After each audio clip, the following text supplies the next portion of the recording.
Start ಮಾಡೋಣ. ಮುಗಿದ reels. ಇವತ್ತಿನ ಪ್ರಾಬ್ಲಮ್ ಬಂದು ರಿಮೂವ್ ಡುಪ್ಲಿಕೇಟ್ಸ್ ಫ್ರಮ್ ಸಾರ್ಟೆಡ್ ಆ್ಯರೆ ಅಂತ. ಒಂದು ನಿಮಗೆ ಸಾರ್ಟೆಡ್ ಆ್ಯರೆ ಕೊಟ್ಟಿರ್ತಾರೆ, ಅದರಲ್ಲಿ ಡುಪ್ಲಿಕೇಟ್ಸ್ ನಂಬರ್ ಅಂದರೆ ಒಂದು ನಂಬರ್ ಒಂದಕ್ಕಿಂತ ಜಾಸ್ತಿ ಸಲ ರಿಪೀಟ್ ಆಗುತ್ತೆ ಆಗಿರುತ್ತೆ. ಅದನ್ನ ನೀವು ಸಾರ್ಟ್ ಮಾಡಿ ಒಂದೇ ಯುನೀಕ್ ನಂಬರ್ ಇರೋ ಆ್ಯರೆನ ಫಾರ್ಮ್ ಮಾಡಿ ಅದರ ಲೆಂತನ್ನು ಫೈಂಡ್ ಔಟ್ ಮಾಡಬೇಕು. ಇಲ್ಲಿ ಫಾರ್ ಎಕ್ಸಾಂಪಲ್ ನಾವು 1113577 ಅಂತ ಒಂದು ಆ್ಯರೆ ತೊಗೊಂಡಿದ್ದೀವಿ. ಸೊ ಫಾರ್ ದಿಸ್ ನಾವು ಹೇಗೆ ಸಾರ್ಟ್ ಮಾಡಬೇಕಂದ್ರೆ ಯುನೀಕ್ ನಂಬರ್ಸ್ ಎಲ್ಲ ಒಂದೇ ಕಡೆ ಬರೋ ಹಾಗೆ ಸಾರ್ಟ್ ಮಾಡಿ ಅದರ ಲೆಂತನ್ನು ತೊಗೊಂಡ್ರೆ 4 ರಿಟರ್ನ್ ಆಗಬೇಕು, ಆ ಥರ ಮಾಡಬೇಕು. ಸೊ ಇಲ್ಲಿ ನಾವು 2 ಪಾಯಿಂಟರ್ ಅಪ್ರೋಚ್ನ ಬಳಸ್ತಿದ್ದೀವಿ. ಮತ್ತು ಸೊ ಇದರಲ್ಲಿ ಹೇಗೆ ಅಂದರೆ ಮೊದಲನೇದಾಗಿ ಒಂದು ಆ್ಯರೆ ಎಂಟಿ ಇದ್ದರೆ ಆವಾಗ ಅದು 0ನ ರಿಟರ್ನ್ ಮಾಡುತ್ತೆ. 2 ಪಾಯಿಂಟರ್ ಅಪ್ರೋಚಲ್ಲಿ ಒಂದು ಸ್ಲೋ ಪಾಯಿಂಟರ್ ಹಾಗೆ ಒಂದು ಫಾಸ್ಟ್ ಪಾಯಿಂಟರ್ ಅಂತ 2 ಪಾಯಿಂಟರ್ನ ತೊಗೋತೀವಿ. ಸ್ಲೋ ಪಾಯಿಂಟರ್ ಬಂದು ಇನಿಷಿಯಲ್ ಪೊಸಿಷನಲ್ಲಿ ಇಡುತ್ತೆ, ಫಾಸ್ಟ್ ಪಾಯಿಂಟರ್ ಬಂದು ನೆಕ್ಸ್ಟ್ ಪೊಸಿಷನ್ನಿಂದ ಲಾಸ್ಟ್ ಪೊಸಿಷನ್ವರೆಗೂ ಟ್ರಾವರ್ಸ್ ಮಾಡುತ್ತೆ ಆ್ಯರೆನ.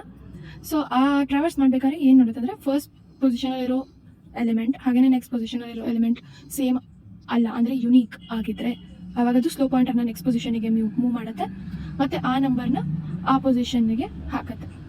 ದೆನ್ ಅಗೇನ್ ಇವಾಗ ಇದರಲ್ಲಿ ಫಾಸ್ಟ್ ಪಾಯಿಂಟರ್ ಮೂವ್ ಆಗಿ ಎಲ್ಲಿ ಯುನೀಕ್ ಎಲಿಮೆಂಟ್ ಸಿಗುತ್ತೋ ಅದನ್ನು ತಗೊಂಡು ಸ್ಲೋ ಪಾಯಿಂಟರ್ನ ನೆಕ್ಸ್ಟ್ ಪೊಸಿಷನಿಗೆ ಮೂವ್ ಮಾಡುತ್ತೆ. ದೆನ್ ಫಾಸ್ಟ್ ಪಾಯಿಂಟರ್ಲಿರೋ ಯುನೀಕ್ ಎಲಿಮೆಂಟ್ನ ಸ್ಲೋ ಪಾಯಿಂಟರಿಗೆ ಆಗುತ್ತೆ. Then again same procedure continues until the end of the array. ಹೀಗೆ ಆಗ್ತಾ ನಮಗೆ ಇವಾಗ ಲೆಂತ್ ಬೇಕಾಗಿರೋದು ಎಲ್ಲಿ ಸಿಗುತ್ತೆ ಅಂದರೆ ಸ್ಲೋ ಪಾಯಿಂಟರ್ ಹತ್ರ.